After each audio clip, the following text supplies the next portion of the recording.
தெய்வம் நீ என்று உணர் யூடியூப் சேனல் உங்களை அன்புடன் வரவேற்கிறது.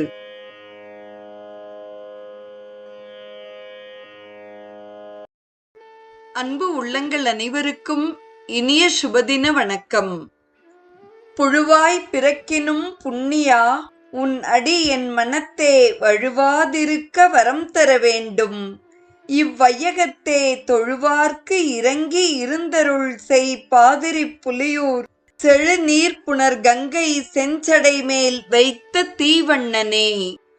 நான் புழுவாய் பிறந்தாலும் என் மனதிலிருந்து உன் பாதம் நழுவாமல் இருக்க வரம் கொடு.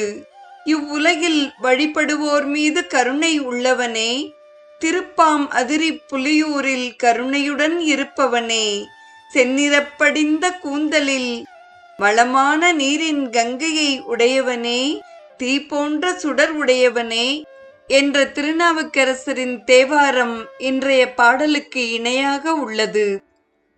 ஆதிசங்கர பகவத்பாதர் அருளிச் செய்த சிவானந்த லகரியின் 10வது பாடலை இன்று நாம் சிந்திக்க இருக்கிறோம். நரத்வம் தேவத்வம் நகவன மிருகத்வம் மஷகதா பசுத்வம் கீட்டத்வம் பவது விஹகத்வாதி ஜனனம். சதாத்வத் பாதாப்ஜ ஸ்மரண பரமானந்த லஹரி விகார சக்தம் சேத் ஹிருதயமிக கிம் தேன வபுஷா. தொடர்வது பாடலின் பொருள். நரத்வம் தேவத்வம், மனித பிறவியாக இருந்தாலும் சரி, தேவ பிறவியாக இருந்தாலும் சரி. நகவன மிருகத்வம், மலை காடுகளில் திரியும் மிருகப் பிறவியாக இருந்தாலும் சரி. மஷகதா பசுத்வம், கொசுத்தன்மையோ பசுத்தன்மையோ, கீட்டத்வம் புழுத்தன்மையோ, விஹகத்வாதி ஜனனம் விண்ணில் பறக்கும் பறவையோ எதுவானாலும் பவது ஏற்படட்டும். சதாத்வத் பாதாப்ஜ ஸ்மரண, எப்போதும் உம்முடைய திருவடித் தாமரையின் தியானமாகிற பரமானந்த லகரி சிறந்த ஆனந்த பெருக்கில் விகாரக விளையாடுவதில் ஹிருதயமானது ஆசக்தம் சேத் ஈடுபட்டிருக்குமே. ஆனால் இக இவ்வுலகில் தேன வபுஷா கிம், எந்த உடல் படைத்தால் என்ன குறைவாகிவிடப் போகிறது என்ற கேள்வியை எழுப்பி, பக்தி இருந்தால் எப்பிறவியும் நல்லதே என்று கூறுகிறார். நாம் புராணங்களில் கஜேந்திரன் கதை கேள்விப்பட்டிருக்கிறோம், ஜடபரதர் கதை படித்திருக்கிறோம். மான் பிறவி அடைந்தாலும் முந்தின பிறவியில் ராஜரிஷியாக இருந்து கடைசி காலத்தில் தவம் செய்தும் இருக்கிறார். இறைவனை அடைய நெருங்கும் பொழுது ஒரு மான்குட்டியை பார்க்கிறார். பெண்மான் ஒரு குட்டியை ஈன்றெடுத்து தண்ணியோடே போய்விட்டது. இந்த மான்குட்டியை வளர்த்ததால் அதன் மேல் ஒரு பற்று ஏற்பட்டு அடுத்து அவருக்கு மான் ஜன்மம் ஏற்பட்டது. அப்போது அந்த மான் ஜன்மத்திலே இறைவனை தியானம் செய்கிறார். ஏனென்றால் அவருக்கு முற்பிறவி ஞாபகம் வந்துள்ளது. இந்த ஜென்மாவை கோட்டை விட்டுவிடக் கூடாது என்று மான் ஜென்மத்திலேயும் கடவுளை தியானம் செய்து அடுத்த ஜென்மத்தில் ஜடபரதராக பிறந்து இறைவனை அடைகிறார்.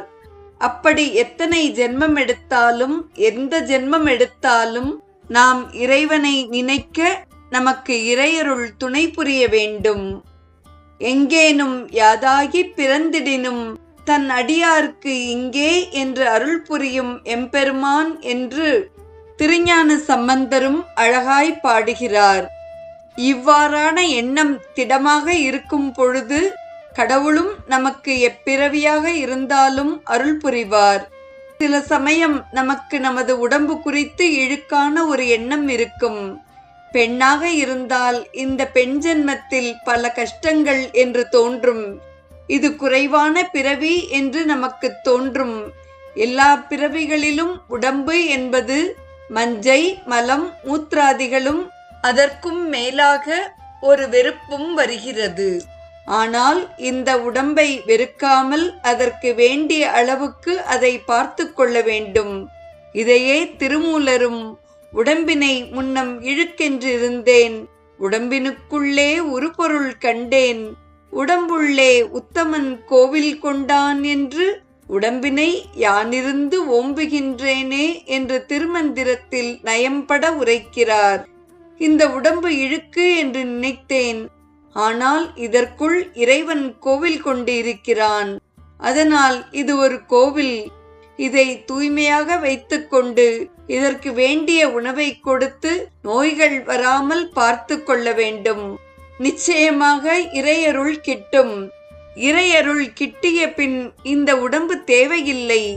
எந்த உடம்பாக இருந்தாலும் அதற்குள் இறைவன் கோவில் கொள்வான் என்பது இப்பாடலின் ஆழமான கருத்தாக உள்ளது.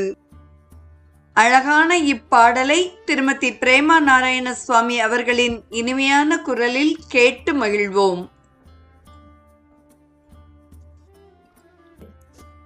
நரத்வம் தேவத்வம்,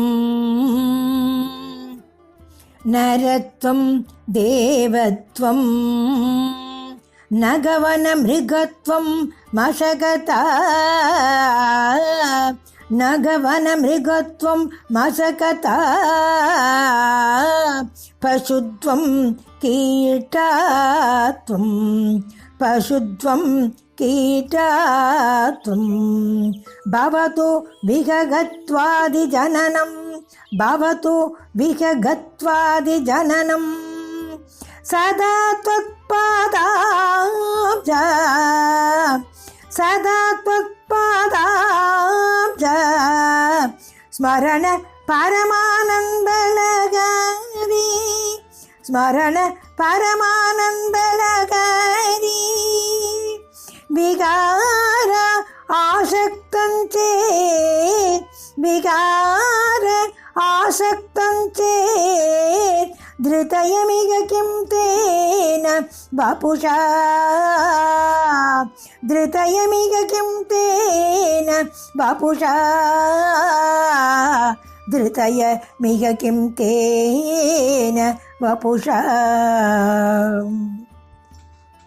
சிவானந்த லகரியை தொடர்ந்து 63 நாயன்மார்கள் வரிசையில் இன்று நாம் தரிசிக்க இருப்பவர் நமிநந்தி அடிகள். நமிநந்தி அடிகள் ஏமப்பேரூர் தலத்தில் தோன்றியவர். நாள்தோறும் கோவிலில் விளக்கு ஏற்றி வழிபட்டு வந்தார். ஒரு நாள் விளக்கெரிக்க நெய் வேண்டும் என்று அருகிலிருந்த வீட்டில் கேட்டார். அவர்கள் சமணர்கள். ஆகவே உங்கள் சிவபெருமான் கையில் நெருப்பு வைத்திருக்கிறாரே, வேறு விளக்கு எதற்கு என்று கேலி செய்தனர். மனம் நொந்த அடிகளாருக்கு அசரீரியாக கமலாலயத்து நீரை முண்டு விளக்கேற்றவும் என்று திருவாரூர் தியாகராஜர் சொல்ல அவர் அவ்வாறே செய்தார். ஆலயம் முழுவதும் நீரால் விளக்குகள் எரிந்ததைக் கண்டு அனைவரும் அதிசயித்தனர்.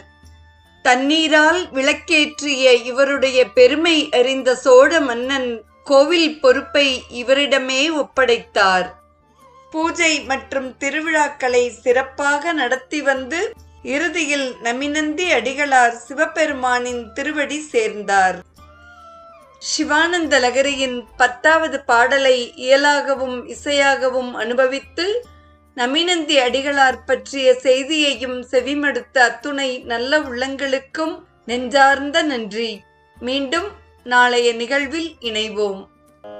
தெய்வம் நீ என்று உணர் யூடியூப் சேனலை கேட்டு மகிழ்ந்த நீங்கள் உங்கள் நட்பு வட்டத்திற்கும் பகிர்ந்து தொடர்ந்து உங்களது நல்ல ஆதரவினை சப்ஸ்கிரைப் செய்து வழங்குமாறு அன்புடன் வேண்டுவது உங்கள் அன்பின் விசாலம்.